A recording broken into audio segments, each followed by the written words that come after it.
اعوذ باللہ من الشیطان الرجیم بسم اللہ الرحمن الرحیم۔ اللہ تبارک و تعالیٰ کے نام سے شروع جو بڑا مہربان اور نہایت رحم کرنے والا ہے۔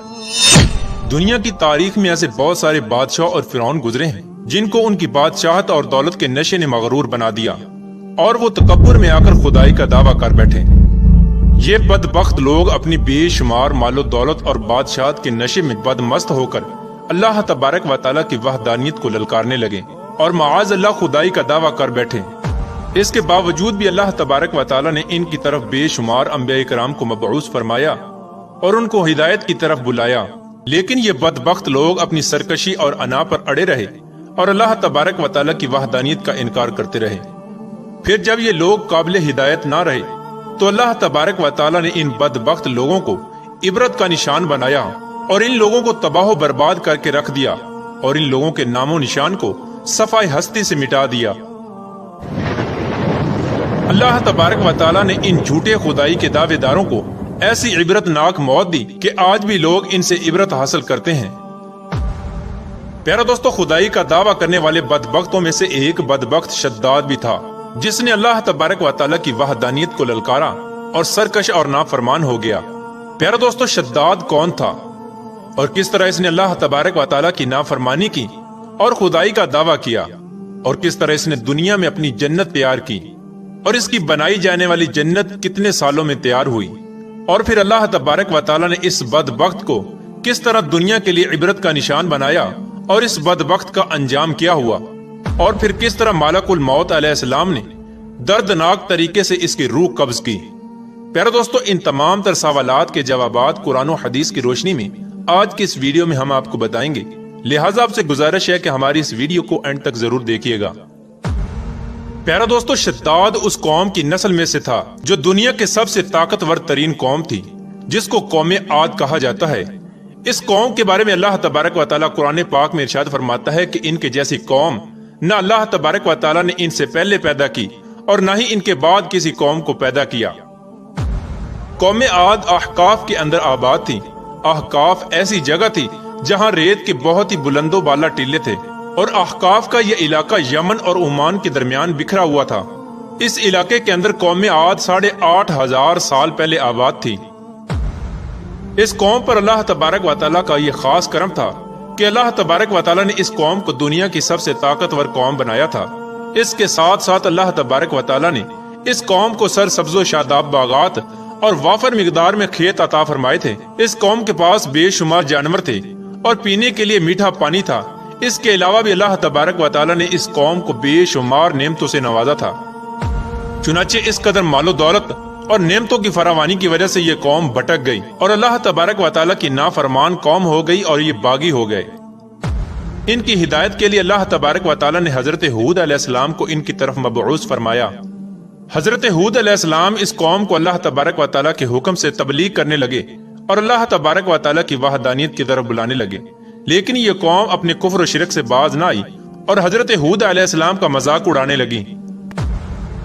شداد جو کہ اسی قوم کی نسل میں سے تھا، وہ اس قوم کا بادشاہ تھا اور یہ 2 بھائی تھے۔ روایات میں آتا ہے کہ ایک کا نام شداد تھا اور ایک کا نام شدید تھا۔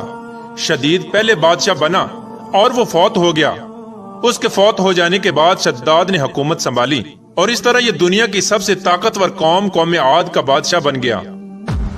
پیارا دوستو، شداد ایک وسیع و عریض سلطنت کا بادشاہ تھا۔ شداد کی یہ بادشاہت یمن سے لے کر عراق تک اور بعض روایات کے مطابق ایران تک پھیلی ہوئی تھی۔ شداد نے اپنی طاقت کے زور پر بڑے بڑے بادشاہوں کو اپنے زیر کر لیا تھا۔ چنانچہ اس بدبخت کو حضرت ہود علیہ السلام نے سمجھانے کی بہت کوشش کی، لیکن اس کا دل بھی بند تھا۔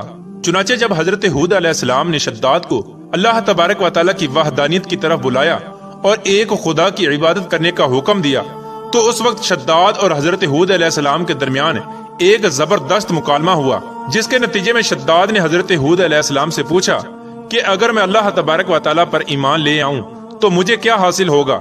تو اس وقت حضرت ہود علیہ السلام نے شداد سے فرمایا کہ تم پر جنت حلال ہو جائے گی۔ جنت کا نام سنتے ہی شداد حضرت ہود علیہ السلام سے پوچھنے لگا کہ یہ جنت کیا ہے؟ تو حضرت ہود علیہ السلام نے شداد کو جنت کا نقشہ بتایا اور جنت کی نعمتوں کے بارے میں شداد کو بتایا۔ حضرت ہود علیہ السلام کی یہ بات سن کر شداد مسکرانے لگا اور حضرت ہود علیہ السلام کو دیکھ کر کہنے لگا کہ یہ کون سی بڑی بات ہے، ایسی جنت تو میں بھی تیار کر سکتا ہوں۔ حضرت ہود علیہ السلام نے شداد کو اس کے اس کفر و شرک سے روکنے کی بہت کوشش کی، لیکن یہ بدبخت باز نہ آیا۔ چنانچہ اس وقت شداد نے اپنی سلطنت کے بہت بڑے بڑے کاریگروں کو اکٹھا کیا اور احقاف میں ارم کے مقام پر 20 کوس لمبی اور چوڑی جنت بنانے کا کام شروع کروا دیا۔ چنانچہ شداد کی تیار ہونے والی اس جنت میں سونے اور چاندی کی اینٹیں لگائی گئیں اور جواہرات بھی لٹکائے گئے۔ اس بدبخت شداد نے اپنی اس بنائی جانے والی جنت میں شہد، دودھ اور پانی کی نہریں بھی رواں کر دیں اور دنیا جہان کے خوبصورت درخت، پودے اور پھول بھی لگوا دیے اور اس جنت کو طرح طرح کے جواہرات سے مزین کر دیا۔ قوم عاد چونکہ پہلے ہی بلند و بالا پہاڑوں کو تراش کر محلات بنانے کے اندر ماہر تھی اور شداد کی سلطنت میں تو یہ فن عروج پر تھا، چنانچہ ریت کے ان بلند و بالا ٹیلوں پر بہت بڑے بڑے ستون کھڑے کر دیے گئے اور ان بلند ستونوں پر بڑی بڑی سونے اور چاندی کی عمارتیں بنا دی گئیں۔ شداد نے یہ فیصلہ کیا تھا کہ جب تک اس کی بنائی جانے والی جنت تیار نہ ہوگی اس وقت تک وہ اپنی جنت کے اندر قدم نہیں رکھے گا۔ چنانچہ شداد کے حکم کے مطابق جنت تیار ہونے لگی اور شداد اپنے محل کے اندر بے صبری کے ساتھ جنت کا کام مکمل ہونے کا انتظار کرنے لگا۔ شداد کی اس جنت کو تیار ہونے میں 12 سال لگے۔ 12 سال کے اندر جب یہ جنت مکمل تیار ہو گئی اور اس کو طرح طرح کے ہیرے جواہرات سے مزین کر دیا گیا اور طرح طرح کی خوبصورتی سے مزین کر دیا گیا، تو اس وقت شداد کو اس کی جنت کے تیار ہونے کا پیغام پہنچا دیا گیا۔ چنانچہ شداد جنت کے تیار ہونے کا پیغام سنتے ہی بہت خوش ہوا اور شداد اپنی جنت کو دیکھنے کے لیے اپنی فوج کو ساتھ لے کر جنت کی طرف نکل پڑا۔ چنانچہ شداد ابھی جنت کے دروازے پر پہنچا ہی تھا کہ اس نے اپنے سامنے ایک شخص کو کھڑا دیکھا۔ شداد اس شخص کو دیکھتے ہی پہچان گیا اور اپنے حواریوں سے کہنے لگا کہ یہ شخص مجھے جنت میں داخل نہیں ہونے دے گا۔ تو اس وقت شداد کے حواریوں نے شداد سے پوچھا کہ یہ شخص کون ہے اور یہ جنت میں کیوں نہیں داخل ہونے دے گا؟ تو اس وقت شداد نے اپنے حواریوں سے کہا کہ یہ ملک الموت علیہ السلام ہیں جو کہ میری روح قبض کرنے کے لیے آئے ہیں اور یہ مجھے جنت میں داخل نہیں ہونے دیں گے۔ اس وقت شداد بدبخت ملک الموت علیہ السلام سے عرض کرنے لگا کہ مجھے صرف اپنی جنت میں قدم رکھنے کی مہلت دے دی جائے، لیکن اللہ تبارک و تعالیٰ کی طرف سے مقررہ فرشتے نے جواب دیا کہ مجھے اللہ تبارک و تعالیٰ کی طرف سے حکم ہے کہ میں تجھے تمہاری جنت کے اندر قدم نہ رکھنے دوں۔ شداد ملک الموت علیہ السلام کے سامنے بہت رویا اور گر گڑایا، لیکن ملک الموت علیہ السلام نے اللہ تبارک و تعالیٰ کے حکم کی تکمیل کرتے ہوئے شداد کی روح قبض کر لی۔ چنانچہ شداد کی موت کے بعد حضرت جبرائیل علیہ السلام نے ایک زوردار چیخ ماری اور شداد کی بنائی ہوئی ساری جنت زمین کے اندر دھنس گئی اور غائب ہو گئی۔ شداد کی اس عبرتناک موت کے بعد حضرت ہود علیہ السلام نے قوم عاد کو بارہا مرتبہ سمجھایا، لیکن قوم عاد باز نہ آئی۔ حالانکہ شداد کا یہ انجام قوم عاد کے لیے کافی تھا، لیکن جب انسان کی عقل پر غرور کا پردہ ہوتا ہے تو چاہے شداد ہو یا شدید، اس کو کسی کام کا انجام دکھائی نہیں دیتا۔ حضرت ہود علیہ السلام نے قوم عاد کو شداد کا انجام بتا بتا کر ڈرانے کی کوشش کی، لیکن قوم عاد باز نہ آئی اور اسی طرح اللہ تبارک و تعالیٰ کی نافرمانیاں کرتی رہی، یہاں تک کہ حضرت ہود علیہ السلام مایوس ہو گئے۔ اس وقت جب قوم عاد قابل ہدایت نہ رہی تو اللہ تبارک و تعالیٰ نے حضرت ہود علیہ السلام کو حکم دیا کہ وہ اپنے ساتھیوں کو لے کر اس علاقے سے چلے جائیں۔ اللہ تبارک و تعالیٰ کے یہ حکم پاتے ہی حضرت ہود علیہ السلام نے اس وقت آخری مرتبہ اپنی قوم کو سمجھانے کی کوشش کی، لیکن وہ لوگ پھر بھی باز نہ آئے، تو حضرت ہود علیہ السلام اپنے ساتھیوں کو لے کر اس علاقے سے روانہ ہو گئے۔ چنانچہ ان کے جانے کے بعد اللہ تبارک و تعالیٰ نے قوم عاد پر خوفناک آندیاں مسلط کر دیں۔